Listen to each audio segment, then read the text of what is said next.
Good morning. I promise I will try to be inspiring. I won't be as amusing as Joy and Frank, but I'll do my best.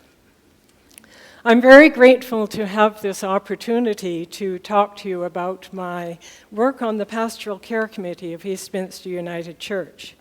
It's my privilege to provide therapeutic touch to anyone in the congregation who requests it. So today I would like to take the time to introduce you to therapeutic touch and to tell you why I feel it is my Christian calling. I have been a practitioner of therapeutic touch for about 20 years, and during that time, all of that time, I have been working at the Stirling Manor, and I provide therapeutic touch for the residents there. When I retired 10 years ago, I began as a volunteer, and when I retired 10 years ago, they asked me if I could give them a few more hours, and could they pay me? And of course I said yes. But they had recognized the difference that therapeutic touch makes in the lives of their residents. My most recent teaching has taken me to Toronto, where I taught 40 staff members of a nursing home there. They wanted to add therapeutic touch as part of their programming. Last June, I taught at Lennox and Addington General Hospital, and the staff there were from the acute care, ICU, and palliative care, all wanting to learn therapeutic touch. And just this past Thursday and Friday, I've been at Kingston Hospice, where I was teaching volunteers therapeutic touch, and they are preparing for a residential facility that they are going to have at on the grounds of the, can't think of it, anyway, it doesn't matter. But in that time, they are hoping to have therapeutic touch as part of their programming. So they're beginning to get a core group of volunteers ready for that. The gentle healing effects of therapeutic touch are well recognized in hospice and hospitals. So I'll begin my talk this morning with briefly describing therapeutic touch for you, and then I want to talk about my spiritual journey with therapeutic touch. And you can see in this picture, David is receiving therapeutic touch from a member of our congregation, Teresa Douglas. Both of David and Teresa know how to do therapeutic touch. So what is therapeutic touch? The first thing that you will notice, and you can follow along in the green there, therapeutic touch is holistic. And what that means is that it affects people at all levels of their being. That means body, emotion, mind, and spirit. In our medical model nowadays, we look after the body very well. We have wonderful medical technology, biomedics, and incredible machines. And we do give emotions and mental aspects of the illness a nod, but very often the spiritual aspect, as you journey through the healing journey in the hospital situation, are sadly neglected. Therapeutic touch can fill in those gaps. The second green light is that it's evidence-based. And that means that it stands on 40 years of solid scientific research. So if you're looking for more information about that, I hope, I haven't actually looked at the bulletin yet, but I did ask that the website for the Therapeutic Touch Network of Ontario address is in there. So you could go there and look up under Learn, and you can learn all about research. As well, therapeutic touch is an energy healing modality. We all have energy flowing through and around us, and you know that because at times I'm sure all of you have met someone and found in an instant appeal to that person, even before you have been introduced to them. And that is because with that person standing in front of you, your energy fields are sharing the same space. And they like each other. In the olden days, in the 60s, we used to say you were in sync. You go beyond your skin. When we are well, energy flows through our body easily in an ordered and balanced way. However, when we are ill, injured, emotionally upset, or anxious, there are places where it gets tangled up or pools, or your energy just isn't flowing as it should. In therapeutic touch, we use our hands to change the way the energy flows through the field of the person we are working with. The name therapeutic touch is actually a bit of a misnomer because in most cases, I don't work by touch. We work with our hands over the body like this. I can use touch, and if it is, it's a gentle touch on the arms or the legs, and it's just a gentle massage as I do the therapeutic touch. That's what the people in Stirling Manor love because, of course, they miss that loving touch from their loved ones. In therapeutic touch, our intention then is to restore order and balance to the flow of energy. In this way, we support and stimulate the natural healing processes of the receiver. As I thought about what I was going to talk about this morning during my morning walks, I reflected on what therapeutic touch has brought to my life. And I realized that it brings to both myself and the receiver a sense of stillness. And you may think that stillness is the same as silence, but it isn't. Silence is a lack of sound. Stillness is something totally different. It's much deeper than that. It is a quieting of the body, emotions, and mind that sets your spirit free to touch the hand of God. This is described eloquently in the 23rd Psalm. The Lord is my shepherd, I shall not want. He makes me lie down in green pastures. He leads me beside still waters. He restores my soul. There is incredible power in stillness, for stillness touches our soul and it is restored. We come out of stillness renewed and ready to face challenges that life may bring us. For so many of us today, our lives are so hurried that we find little time to be still.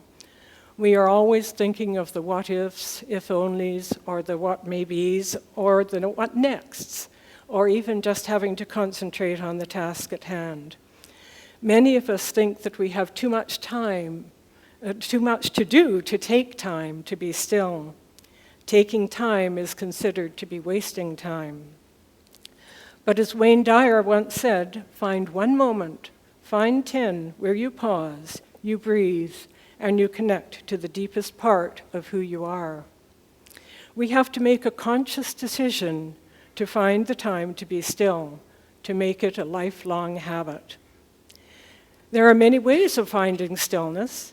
Some of us use prayer, some listen to music, some walk in nature. Some even use simple activities like ironing, if you do that still, I do, or mowing the lawn. And you think, well, that seems unlikely, finding stillness while you're mowing the lawn. But in actual fact, stillness implies movement. In the still waters described in the 23rd Psalm, there is always a deeper undercurrent. Stillness implies movement inward to the deepest core of our being. In therapeutic touch, we begin by finding stillness. We call it centering.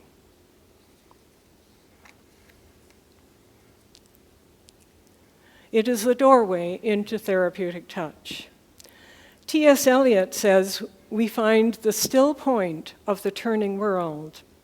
The still point is found in our heart center, the seat of love and compassion, and therapeutic touch is a heart-centered therapy. When we center in stillness, we open ourselves to love and compassion for the person receiving the treatment. Indeed, this quote from Dolores Krieger, the nursing professor who developed therapeutic touch, says it all. Without compassion, whatever else one may do, it is not therapeutic touch. In other words, we open ourselves to the Holy Spirit, God as love, working through us, for as John says, God is love. As a pastoral care worker, for me, therapeutic touch is my Christian calling. When I am still and ready to begin the therapeutic touch session, the meaning of the biblical verse, "Be still and know that I am God," becomes crystal clear.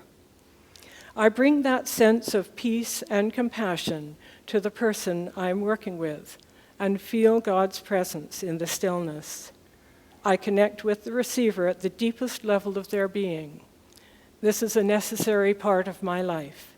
It is my Christian calling. And so, what does the person receiving therapeutic touch feel as I work with them? There is a sort of resonating effect. My calm, peaceful manner is passed on to them so that the first effect they feel is usually a relaxation response and reduced anxiety. Often they fall asleep during the treatment. Just a few weeks ago, a woman came into the Stirling Manor from Picton. She was used to having members of her family drop in on her all the time because she lived in a close-knit farming family. But here she was in Stirling, far from her family, so they couldn't visit very often, and having just lost her home and recently lost her husband, and she was very, very, very sad and feeling alone. I gave her therapeutic touch for the first time, and when I finished, she said, "Thank you. Everything's going to be okay now. Thank you." And it was. She adapted to the nursing home very well. She started to be the mother hen of her roommate, and she attended all of the activities. And fortunately for her, very soon she was sent off to a Picton nursing home, and that was very nice for her.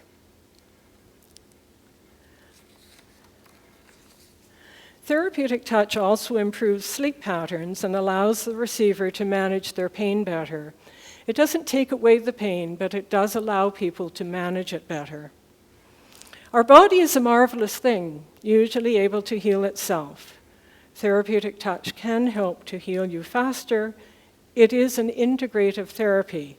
It can be used effectively alongside any medical treatments you are getting and enhances the effects of those treatments. And the effects are best summed up by saying that therapeutic touch brings with it an overall sense of well-being.